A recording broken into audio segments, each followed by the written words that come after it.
Welcome to SS news. నేను మీ శిరీష.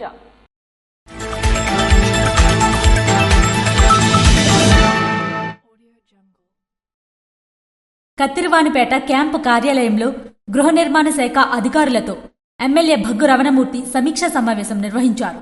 ఈ సమావేశంలో నియోజకవర్గంలో చేపడుతున్న గృహ నిర్మాణ పనులపై ఆరా తీశారు. అనంతరం ఎమ్మెల్యే మాట్లాడుతూ గృహ నిర్మాణ పనులు వేగవంతం కావాలని, నిర్మాణ పనుల్లో ఏమైనా సమస్యలు ఉంటే వాటిని తెలియజేస్తే పరిష్కార చర్యలు చేపట్టడం జరుగుతుందని, అర్హులైన ప్రతి ఒక్కరూ ఇల్లు కలిగి ఉండాలని అదే కూటమి ప్రభుత్వం లక్ష్యమన్నారు. పీఎంఏవై అర్బన్, పీఎంఏవై గ్రామీణ పథకాలకు చెందిన బీసీ, ఎస్సీ, ఎస్టీ లబ్ధిదారులకు అదనపు సాయం కింద నిర్మాణంలో ఉన్న గృహాలకు 50,000, 75,000 మరియు ₹1,00,000 అందించిన ముఖ్యమంత్రి నారా చంద్రబాబు నాయుడికి కృతజ్ఞతలు తెలిపారు. డిమాండ్ సర్వే ఎంట్రీ ఈ నెల ఆఖరుతో ముగుస్తున్నందున అర్హులైన లబ్ధిదారులందరూ ఆన్లైన్లో నమోదు చేయుటకు సర్వే వేగవంతం చేయాలని గృహ నిర్మాణ శాఖ అధికారులను ఆదేశించారు. ఈ కార్యక్రమంలో గృహ నిర్మాణ శాఖ డిఈ, 4 మండలాల ఏఈలు, వర్క్ ఇన్స్పెక్టర్లు తదితరులు పాల్గొన్నారు. వాణిజ్య బ్యాంకులకు ధీటుగా కేంద్ర సహకార బ్యాంకు పనిచేస్తుందని దత్తి సత్యనారాయణ అన్నారు. వాణిజ్య బ్యాంకులకు ధీటుగా శ్రీకాకుళం జిల్లా కేంద్ర సహకార బ్యాంకు పనిచేస్తుందని శ్రీకాకుళం జిల్లా కేంద్ర సహకార బ్యాంకు ముఖ్య కార్యనిర్వహణ అధికారి దత్తి సూర్యనారాయణ అన్నారు. బుధవారం శ్రీకాకుళంలో మీడియా సమావేశంలో ఆయన మాట్లాడుతూ సహకార బ్యాంకులు అన్ని 100% కంప్యూటరీకరణ పూర్తి చేసుకుంటున్నాయని, ఈ నెల ఆఖరు నాటికి శ్రీకాకుళం జిల్లాలో ఉన్న 42 ప్రాథమిక వ్యవసాయ శాఖ పరపతి సంఘాలు అన్ని కేంద్ర ప్రభుత్వాల ఆదేశాల మేరకు కంప్యూటరీకరణ చేశామని, దీనివలన అవినీతికి ఆస్కారం లేకుండా పారదర్శకత సేవలు అందించేందుకు అవకాశం ఉంటుందని స్పష్టం చేశారు. ప్రస్తుత రబీ సీజన్లో శ్రీకాకుళం జిల్లాలో 650 కోట్ల రూపాయలు పంట రుణాలు అందించేందుకు చర్యలు చేపట్టామని తెలిపారు. అన్ని రకాల రుణాలు కేంద్ర సహకార బ్యాంకు ద్వారా మంజూరు చేస్తున్నామని, వ్యవసాయ రంగానికి ధీటుగా వ్యవసాయేతర రంగాలకు కూడా రుణాలు ఇస్తున్నామని అన్నారు. రాష్ట్రంలో ఒక మోడల్ బ్యాంకుగా కేంద్ర సహకార బ్యాంకు తయారు చేయడం తమ ప్రథమ కర్తవ్యమని అన్నారు. అంతకన్నా ముందు రాష్ట్ర సహకార శాఖ మంత్రి కింజరాపు అచ్చెన్నాయుడు జన్మదిన వేడుకలను కేంద్ర సహకార బ్యాంకు సమావేశ మందిరంలో ఘనంగా నిర్వహించారు. ఈ కార్యక్రమంలో డిప్యూటీ జనరల్ మేనేజర్ వరప్రసాద్, ఇతర బ్యాంక్ శాఖ అధికారులు పాల్గొన్నారు. ఏసీబీ వలలో మరో అవినీతి అధికారి పట్టుబడ్డాడు. మన్యం జిల్లా పార్వతీపురంలో ఒక వ్యక్తి దగ్గర నుండి 60,000 రూపాయలు లంచం తీసుకుంటూ ఏసీబీ అధికారులకు పట్టుబడ్డ జిల్లా మత్స్యశాఖ అధికారి వేముల తిరుపతయ్య మత్స్యశాఖ కార్యాలయంలో లంచం తీసుకుంటుండగా రెడ్ హ్యాండెడ్ గా పట్టుకున్న ఏసీబీ అధికారులు. ఈ మేరకు తిరుపతయ్యపై కేసు నమోదు చేసి దర్యాప్తు చేస్తున్న ఏసీబీ అధికారులు. పార్టీ విస్తృత స్థాయి సమావేశంలో నరసన్నపేట శాసనసభ్యులు భగ్గు రమణమూర్తి పాల్గొన్నారు. సారవకోట పార్టీ కార్యాలయ ఆవరణలో సారవకోట మండల టీడీపీ అధ్యక్షులు కత్తిరి వెంకటరమణ అధ్యక్షతన జరిగిన పార్టీ విస్తృత స్థాయి సమావేశంలో ముఖ్య అతిథిగా పాల్గొన్న నరసన్నపేట శాసనసభ్యులు భగ్గు రమణమూర్తి మొదటి రాష్ట్ర మంత్రి కింజరాపు అచ్చెన్నాయుడు బర్త్డే సెలబ్రేషన్స్ ను కార్యకర్తలు, నాయకుల మధ్య జరుపుకుంటూ మంత్రి అచ్చెన్నాయుడు పార్టీకి, ప్రభుత్వానికి అందించే సేవలను కొనియాడారు.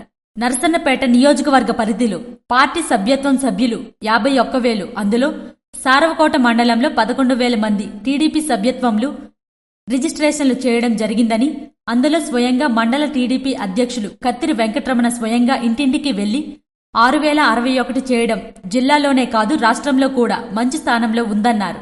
మన టీడీపీ అఫీషియల్ యాప్ ద్వారా ఇచ్చిన content social media share, referral చేయడం రాష్ట్ర స్థాయిలో 7వ ర్యాంకు సోషల్ మీడియాలో వినియోగించడంలో కూడా రాష్ట్ర పార్టీ ఇప్పటికే గుర్తించిందన్నారు.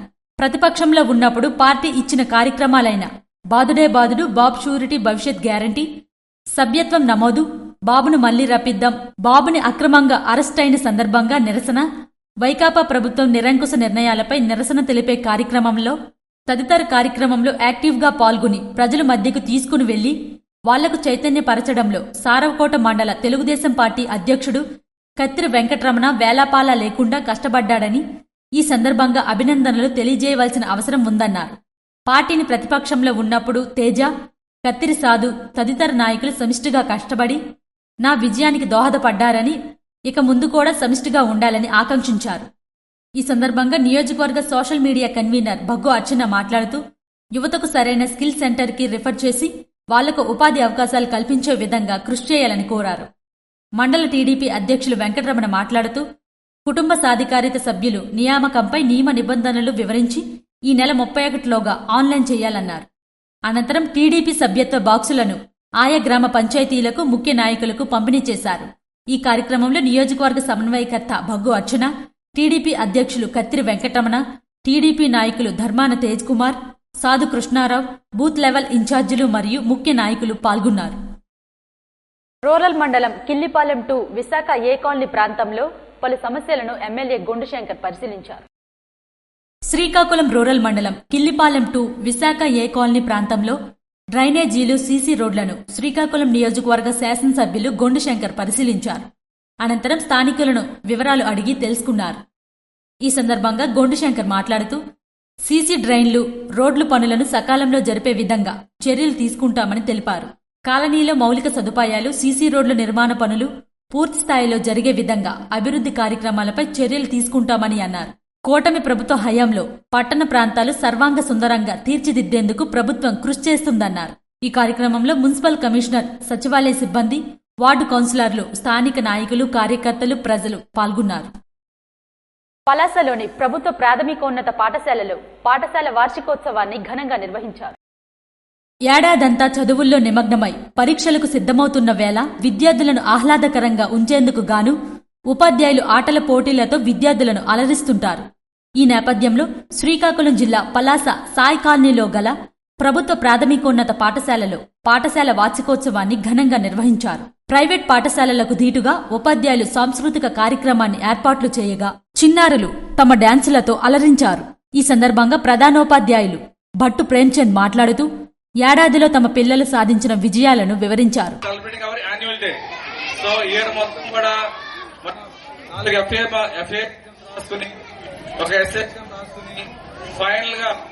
SA2 ఎగ్జామ్ ప్రిపేర్ అవుతూ మళ్ళీ నెక్స్ట్ వచ్చే సంవత్సరం మన స్కూల్ నుంచి 8th క్లాస్ విద్యార్థులు బయటికి వెళ్తున్న కారణంగా వాళ్ళకి ఎంతో ఘనంగా వీడ్కోలు పలుకుతూ ఈ యొక్క కార్యక్రమాన్ని మనం ఏర్పాటు చేసుకున్నాం. ఈ సంవత్సరం మొత్తం కూడా ఎన్నో స్పోర్ట్స్ డే చేసుకున్నాము, ఎన్నో లాంగ్వేజ్ డే చేసుకున్నాము, సైన్స్ డే చేసుకున్నాము, మ్యాథ్ డే చేసుకున్నాము, సోషల్ డే చేసుకున్నాము, ఎన్నో రకాలైనటువంటి కార్యక్రమాలు మన స్కూల్లో ప్రదర్శించాం. సైన్స్ ఎగ్జిబిషన్ అయితే చాలా ఘనంగా మనం ప్రదర్శించడం 200 ఎగ్జిబిషన్ మనం మన స్కూల్లో ప్రదర్శన చేయడం జరిగిందనమాట. సో ఇన్ని కార్యక్రమాలు కూడా ఘనంగా చేసుకుంటూ ఈ చివరి ఈ వీడుకోలు పలుకుతూ ఈ సంవత్సరానికి మనందరం కూడా ఒక ఆనంద కరత్వాలతో చక్కగా ఈ యొక్క కార్యక్రమాన్ని నిర్వహిస్తున్నందుకు తోటి ఉపాధ్యాయులకు, మన విద్యార్థులకి, క్లాస్ లీడర్స్ కి అందరికీ కూడా ప్రత్యేక ధన్యవాదాలు తెలియజేస్తూ అనంతరం చిన్నారులకు ఉపాధ్యాయులు బహుమతులు అందజేశారు. శాంపిస్టన్స్ పరిశ్రమలో కార్మికుల లే ఆఫ్ ప్రతిపాదనను రాష్ట్ర ప్రభుత్వం వెంటనే రద్దు చేయాలని ప్రజా సంఘాల నాయకులు డిమాండ్ చేశారు. శాంపిస్టన్స్ పరిశ్రమలో కార్మికుల లే ఆఫ్ ప్రతిపాదనను రాష్ట్ర ప్రభుత్వం వెంటనే రద్దు చేయాలని, కార్మికుల ఉపాధి కాపాడుకోవాలని కోరుతూ మార్చి 29న కలెక్టరేట్ వద్ద ధర్నాను జయప్రదం చేయాలని కార్మిక, ఉద్యోగ, రైతు ప్రజా సంఘాల రౌండ్ టేబుల్ సమావేశం పిలుపునిచ్చింది. రాష్ట్ర ప్రభుత్వం వెంటనే జోక్యం చేసుకుని రణస్థలం మండలంలో గల శాంక్రగ్ పిస్టన్స్ ప్లాంట్ 2 పరిశ్రమలో 200 మంది కార్మికులను లే ఆఫ్ చేయకుండా యాజమాన్యాన్ని ఆదేశించాలని, బలవంతపు రిటైర్మెంట్ ఆపాలని, అక్రమంగా తొలగించిన కార్మికులను వెంటనే విధుల్లోకి తీసుకోవాలని కోరుతూ కార్మిక, ఉద్యోగ, రైతు ప్రజా సంఘాల ఆధ్వర్యంలో సిఐటియు జిల్లా అధ్యక్షులు సిహెచ్ అమ్మాయినాయుడు అధ్యక్షతన గురువారం శ్రీకాకుళంలో యూటీఎఫ్ జిల్లా కార్యాలయంలో రౌండ్ టేబుల్ సమావేశం నిర్వహించారు.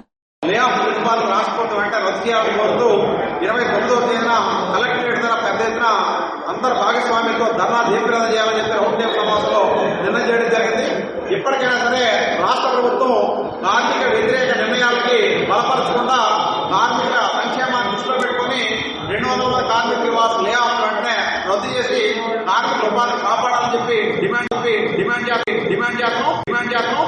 ఈ రోజు ప్రధానంగా 6 సంవత్సరాల నుండి శాంపిస్టన్ ప్లాంట్ 2 కార్మికులకి వేతనాలు పెంచకుండా, వేతన ఒప్పందం చేయకుండా ఇబ్బందులు పెడుతుంది. మరోవైపు ఫిబ్రవరి 2025లో పనిచేసిన కాలానికి కార్మికులు ఈ రోజు కూడా వేతనాలు చెల్లించకుండా కార్మికుల ఆకలితో అలపట్టం చేస్తున్న యాజమాన్యం మీద ప్రభుత్వ యంత్రాంగం ఎందుకు చర్యలు తీసుకోవడం లేదని ప్రశ్నిస్తున్నాం. ఈ సందర్భంగా వారు మాట్లాడుతూ శాంపిస్టన్స్ యాజమాన్యం 200 మంది కార్మికులను లే ఆఫ్ చేయడం కోసం ప్రభుత్వ అనుమతికై దరఖాస్తు చేశారని తెలిపారు. కార్మికులు ఏప్రిల్ 1వ తేదీ నుండి పనిలో నుండి తీసివేస్తారని భయభ్రాంతులకు గురవుతున్నారని ఆవేదన వ్యక్తం చేశారు. కావున ఏ విధమైన లే ఆఫ్లు చేయవద్దని యాజమాన్యం వారిని ప్రభుత్వం ఆదేశించవలసిందిగా కోరారు. వేతనం ఒప్పందం ప్రకారం గత 5 సంవత్సరాలుగా బోనస్ చెల్లించడం లేదని, గత అక్టోబర్లో చెల్లించాల్సిన బోనస్ నేటికీ చెల్లించలేదని తెలిపారు. కార్మికుల ఉపాధి పోకుండా ప్రభుత్వం తగు చర్యలు తీసుకోవాలని డిమాండ్ చేశారు. అలాగే ఈ రోజు 30 సంవత్సరాల సర్వీస్ పేరుతో స్టాండింగ్ ఆర్డర్ లో డిఎన్టీస్ తో చేసుకున్న ఒప్పందం మేరకు అక్రమంగా తొలగిస్తే ఆ రకంగా సర్టిఫైడ్ స్టాండింగ్ ఆర్డర్ పేరుతో మీరు తొలగించడం చట్ట విరుద్ధం. తొలగించిన కార్మికులందరూ కూడా వెంటనే విధుల్లో తీసుకోవాలని చెప్పి విశాఖపట్నం జాయింట్ కమిషన్ ఇచ్చిన ఆదేశాలు కూడా యాజమాన్యం అమలు చేయట్లేదు. అలాగే కార్మికులకు సంబంధించి 5 సంవత్సరాల నుండి బోనస్ కూడా చెల్లించకుండా ఇబ్బందులు పెడుతున్న నేపథ్యంలో వీటి మీద కార్మికులు ప్రశ్నిస్తున్నారు కాబట్టి వాళ్ళ నోరు నొక్కేయడం కోసం వాళ్ళని అర్థాంతరంగా 200 మంది కార్మికుల పేరుతో లే ఆఫ్ భయాన్ని పూచీగా చూపెట్టి కార్మిక హక్కులు కాలరాయాలు చూస్తుంది. మన జిల్లాకు సంబంధించినటువంటి అచ్చెన్నాయుడు గారిని అలాగే కార్మిక శాఖ మంత్రి గారు కూడా వెంటనే జోక్యం చేసుకుని జిల్లాలో 200 కార్మికుల ఉపాధిని దెబ్బతీసే లే ఆఫ్ ప్రతిపాదన వెంటనే రద్దు చేసే విధంగా చర్యలు తీసుకుని కార్మికుల సంక్షేమానికి కట్టుబడి ఉంటారో యాజమాన్యాల పక్షాన ఉంటారో తేల్చుకోవాలని డిమాండ్ చేస్తున్నారు. ఈ రౌండ్ టేబుల్ సమావేశంలో సిఐటియు జిల్లా ప్రధాన కార్యదర్శి పి తేజేశ్వరరావు, శ్రామిక మహిళా జిల్లా కన్వీనర్ కె నాగమణి, సాహితీ స్రవంతి, జిల్లా ప్రధాన కార్యదర్శి K Srinivasu, YSR trade union జిల్లా నాయకులు ఎస్ వెంకట్రావు, ఏఐటియు జిల్లా నాయకులు Chikkala Govindarao, anganwadi workers and helpers union జిల్లా అధ్యక్షులు తదితరులు మాట్లాడి మద్దతు ప్రకటించారు. ఎంజీఎన్ఆర్ఈజీఎస్ నిధులతో బీటీ రోడ్ను ఎమ్మెల్యే ఎంజీఆర్ శంకుస్థాపన చేశారు. పాతపట్నం నియోజకవర్గం కొత్తూరు మండలంలో గల సిరిసువాడ పీహెచ్సి రోడ్ నుండి లోతుగడ్డ వయో సిరిసువాడ కుంటిభద్ర వరకు ఎంజీఎన్ఆర్ఈజీఎస్ నిధులతో 2 కోట్ల రూపాయల వ్యయంతో బీటీ రోడ్ పనులకు శంకుస్థాపన చేసిన పాతపట్నం నియోజకవర్గ శాసనసభ్యులు మామిడి గోవిందరావు అనంతరం గ్రామ ప్రజలతో కలిసి గ్రామంలో సమస్యలు తెలుసుకుని వాటిపై సమస్య పరిష్కారానికి కృషి చేస్తానన్నారు. ఈ కార్యక్రమంలో మండల ఎన్డీఏ కూటమి నాయకులు, కార్యకర్తలు, గ్రామ ప్రజలు తదితరులు పాల్గొన్నారు. లబ్ధిదారులకు ముఖ్యమంత్రి సహాయ నిధిని శాసనసభ్యులు భొగ్గు రమణమూర్తి అందించారు. అనారోగ్యంతో బాధపడుతున్న వారికి ముఖ్యమంత్రి సహాయ నిధి ఒక వరమని శాసనసభ్యులు భొగ్గు రమణమూర్తి అన్నారు. అనారోగ్యంతో బాధపడుతున్న వారికి చికిత్స చేయించుకోవడానికి 2.56 లక్షల రూపాయలతో ముఖ్యమంత్రి సహాయ నిధి నుండి 2 చెక్కులను కత్తిరివానిపేట క్యాంపు కార్యాలయంలో లబ్ధిదారులకు శాసనసభ్యులు భొగ్గు రమణమూర్తి అందించారు. పోలాకి మండలం వనిత మండలం గ్రామం కడగల సూర్యనారాయణకి బ్రెయిన్ సర్జరీ కోసం 55,984 రూపాయలను ముఖ్యమంత్రి సహాయ నిధి నుండి అందజేశారు. పోలాకి మండలం దీర్ఘాసి గ్రామం గేదెల లక్ష్మి భర్త చెట్టుపై నుండి పడి చనిపోయినందున హాస్పిటల్ ఖర్చుల కోసం 2 లక్షల రూపాయలు ముఖ్యమంత్రి సహాయ నిధి నుండి అందజేశారు. ఈ సందర్భంగా లబ్ధిదారులు మాట్లాడుతూ అనారోగ్యంతో బాధపడుతూ ఎంతో ఖర్చుతో కూడిన చికిత్స చేయించుకోవటం కోసం ముఖ్యమంత్రి సహాయ నిధి ద్వారా ఆర్థిక సహాయం కోరగా శాసనసభ్యులు భొగ్గు రమణమూర్తిని సహాయం కోసం అడిగిన వెంటనే ముఖ్యమంత్రి సహాయ నిధికి సిఫార్సు చేయించి ముఖ్యమంత్రి సహాయ నిధి ద్వారా తమకు ఆర్థిక సహాయం అందజేశారని వారికి తమ తరపున అభినందనలు తెలియజేశారు. ఈ కార్యక్రమంలో నియోజకవర్గ సమన్వయకర్త బగ్గు అర్చన మరియు పోలాకి మండల పార్టీ అధ్యక్షులు మిరియాపల్లి వెంకటప్పలనాయుడు, మాజీ ఎంపీటీసీ సభ్యులు మెండ శ్రీనివాసరావు తదితరులు పాల్గొన్నారు. జీడి మామిడి పంటను ప్రభుత్వం కొనుగోలు కేంద్రాల ద్వారా కొనుగోలు చేయాలని రైతు సంఘం వారు డిమాండ్ చేశారు. జీడి మామిడి పంటలను ప్రభుత్వమే కొనుగోలు కేంద్రాల ద్వారా కొనుగోలు చేయాలని ఆంధ్రప్రదేశ్ జీడి మామిడి రైతుల సంఘం వారు డిమాండ్ చేశారు. జీడి మామిడి పంటలకు క్వింటాకు 20,000 రూపాయలు ధర ప్రకటించి కొనుగోలు కేంద్రాల ద్వారా పంటలను కొనుగోలు చేయాలని పార్వతీపురం మన్యం జిల్లా పాలకొండ మండలం ఎల్లల్పురం పంచాయతీ సచివాలయం కార్యదర్శికి ఆంధ్రప్రదేశ్ జీడి మామిడి రైతుల సంఘం ఆధ్వర్యంలో విజ్ఞాపత్రం అందించారు. ఈ సందర్భంగా సంఘం జిల్లా కోశాధికారి బొత్స గౌరినాయుడు మాట్లాడుతూ పంట రైతు చేతికి వచ్చిన సమయంలో జీడి పిక్కల ధర ఉన్నపాలంగా తగ్గించి దళారులు, వ్యాపారులు ఒకటై రైతులను నష్టపెడుతున్నారని, కావున ప్రభుత్వమే మద్దతు ధరను క్వింటాకు 20,000 రూపాయలు ప్రకటించి దళారుల నుంచి రైతులను కాపాడాలని విజ్ఞప్తి చేశారు. జీడి రైతుల గురించి ఇప్పుడు సెక్రటరీ గారికి మెమోరాండం ఇవ్వడం జరుగుతుంది. జీడి మామిడి పంటల గురించి అన్ని వరికైనా, జొన్నకైనా, ఏటికైనా ప్రభుత్వం మద్దతు ధర ఇచ్చి కొనుగోలు కేంద్రాలు కూడా ఏర్పాటు చేసింది. అదేవిధంగా దీనికి కూడా ఏర్పాటు చేయాలని రైతు సంఘం నాకు కొంచెం డిమాండ్ చేస్తాను. అలాగనే కలెక్టర్ గారిని అందరినీ కలవడం జరిగింది. జీడి రైతులకైతే ఇటువంటిది వ్యాపారుల ద్వారా నష్టమే జరుగుతుంది, కానీ దీని నుండి అయితే పంటకి లాభం అయితే రైతులకు రావడం లేదు. మన రైతు పండించేసరికి 80-100 రూపాయల లోపు అవుతుంది. రైతుల నుండి దళారుల దగ్గరికి వెళ్ళిపోయేసరికి 200-250 వరకు అయితే కొనడం జరుగుతుంది. ఈ రకంగా కొనుగోలు కేంద్రాలు పెట్టేసి రైతులను ఆదుకోవాలని మేమైతే విన్నవించుకోవడం జరుగుతుంది. ప్రస్తుతం వరి, గోధుమ, మొక్కజొన్న తదితర పంటలకు ఏ విధంగా అయితే ప్రభుత్వం మద్దతు ధరలను ప్రకటిస్తూ కొనుగోలు కేంద్రాల ద్వారా సేకరిస్తుందో అదే పద్ధతుల్లో జీడి, మామిడి పంటలను కూడా ప్రభుత్వమే సేకరించాలని ఆయన విజ్ఞప్తి చేశారు. ఈ కార్యక్రమంలో ఆంధ్రప్రదేశ్ రైతు సంఘం సీనియర్ నాయకులు ద్వారపూడి అప్పలనాయుడు, గ్రామ సర్పంచ్ ప్రతినిధి కుమార్, గ్రామ వైస్ ప్రెసిడెంట్ కోరంగి గౌర్నాయుడు తదితరులు పాల్గొన్నారు. ఇచ్చాపురం మండలం ఈదుపురం గ్రామంలో అగ్ని ప్రమాదం సంభవించింది. శ్రీకాకుళం జిల్లా ఇచ్చాపురం మండలం ఈదుపురం గ్రామంలో అగ్ని ప్రమాదం సంభవించింది. కార్జీ వీధిలో నివాసముంటున్న దూపాన ఎర్రమ్మ ఇంట్లో బుధవారం అర్ధరాత్రి అకస్మాత్తుగా మంటలు వ్యాపించాయి. సుమారు 30,000 నగదుతో పాటు ద్విచక్ర వాహనం కూడా పాక్షికంగా దగ్ధమైందని బాధితులు తెలిపారు. రణస్థలం మండల కేంద్రంలో సీనియర్ టీడీపీ నాయకులు ముప్పిడి సురేష్ సమావేశం నిర్వహించారు. ఎచ్చెర్ల ఎమ్మెల్యే నడుకుదుటి ఈశ్వర్రావు నియోజకవర్గంలో చేస్తున్న అభివృద్ధి పనులను చూసి ఓర్వలేక ఎచ్చెర్ల మాజీ ఎమ్మెల్యే గొర్లె కిరణ్ కుమార్ ఆయనపై ఏదో రకంగా బురద జల్లే ప్రయత్నం చేస్తున్నారని ఎచ్చెర్ల నియోజకవర్గం సీనియర్ టీడీపీ నాయకులు ముప్పిడి సురేష్ అన్నారు. రణస్థలం మండల కేంద్రంలో గురువారం 4 మండలాలకు చెందిన కూటమి నాయకులతో కలిసి ఆయన మీడియా సమావేశం నిర్వహించారు. ఈ సందర్భంగా వారు మాట్లాడుతూ శాసనసభ సమావేశాలు ముగిసిన తరువాత సాంప్రదాయం ప్రకారం ఆనవాయితీగా ఎమ్మెల్యేలతో క్రీడా పోటీలు, పలు సాంస్కృతిక కార్యక్రమాలు నిర్వహించారు. అందులో భాగంగా ప్రతి ఒక్క ఎమ్మెల్యే రకరకాల స్కిట్లు చేశారని, మా ఎమ్మెల్యే ఎన్ఈఆర్ చేసిన స్కిట్లో 11 అనే నెంబర్ చెప్పగానే అక్కడ మాజీ ఎమ్మెల్యేలతో పాటు పలువురు ఉలిక్కి పడ్డారని, పుచ్చకాయలు దొంగ అంటే భుజాలు తడుముకున్నట్టు ఎచ్చెర్ల మాజీ శాసనసభ్యులు తీరుందని, గతంలో తన హయాంలో నియోజకవర్గంలో ఎటువంటి అభివృద్ధి కార్యక్రమాలు చేపట్టారు, శాసనసభలో నియోజకవర్గ సమస్యలపై ఎన్నిసార్లు ప్రస్తావించారో చర్చకు రావాలని సవాల్ విసిరారు. గతం నుంచి వచ్చినటువంటి సాంప్రదాయానికి అందులో భాగంగా శాసనసభ్యులందరికీ ఆటపాటలు, సాంస్కృతిక కార్యక్రమాలు ఇవన్నీ ఏర్పాటు చేసుకొని చేయటం కూడా జరిగింది. అందులో భాగంగా శాసనసభ్యులందరూ రకరకాలుగా స్కిట్లు చేయటం జరిగింది.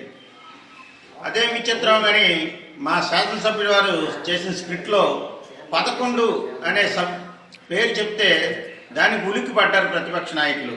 అసలు 11 అనే నెంబర్ ఎవరికైనా ఉంటుందా? ఆయన పేరు ఏదైనా 11 ఉందా? క్రికెట్ మ్యాచ్లో టీం చూస్తే 11 మంది ఉంటారు. అంటే 11 అని పేరు ప్రస్తావించిందంతా పుచ్చకాయ దొంగ అంటే భుజాలు తడుగుకున్నట్టుగా వాళ్ళకి అది వర్తిస్తుందా? ప్రతిపక్షంలో ఉండేటప్పుడు హుందాతనంగా వ్యవహరించి శాసనసభకు వచ్చి దాంట్లో సమస్యలు ప్రభుత్వ తరఫున ప్రస్తావించాలి తప్ప 11వ నెంబర్ అన్నంత మాత్రాన మాకే వస్తుందని అనుసరించుకోవడం అనేది నిజంగా వాళ్ళ విద్యుత్కే వదలటం జరుగుతుందని కూడా తెలియజేసుకుంది. MLA NER, MP Kalisetti Appalanaidu ఇద్దరూ కలిసి పార్లమెంట్ శాసనసభల్లో నియోజకవర్గ సమస్యలను పలుమారు ప్రస్తావించి ఇద్దరూ సమన్వయంతో పనిచేస్తూ నియోజకవర్గంలో 8 నెలల్లో సుమారు 70 కోట్ల రూపాయల వ్యయంతో సీసీ రోడ్లు, కాలువలు, బీటీ రోడ్లు నిర్మాణ పనులు పూర్తి చేసి అభివృద్ధి పదంలో నడిపిస్తుంటే అది చూసి ఓర్వలేక 10 రోజుల క్రితం అమరావతిలో ఎమ్మెల్యే ఎన్ఈఆర్ చేసిన స్కిట్లో 11 అనే నెంబర్ పట్టుకుని అందులో ఏదో బూతులు ఉన్నట్టు వైకాపా నాయకులు వారి ఉనికిని చాటి చెప్పుకోవడానికి పత్రికా సమావేశం ఏర్పాటు చేశారన్నారు.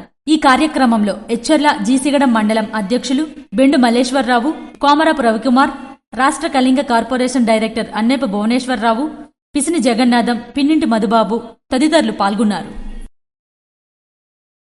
కంచిలి మండలం పెద్ద శ్రీరాంపురం గ్రామంలో సీసీ రోడ్ శంకుస్థాపన కార్యక్రమంలో ఎమ్మెల్యే బెందాల అశోక్ పాల్గొన్నారు.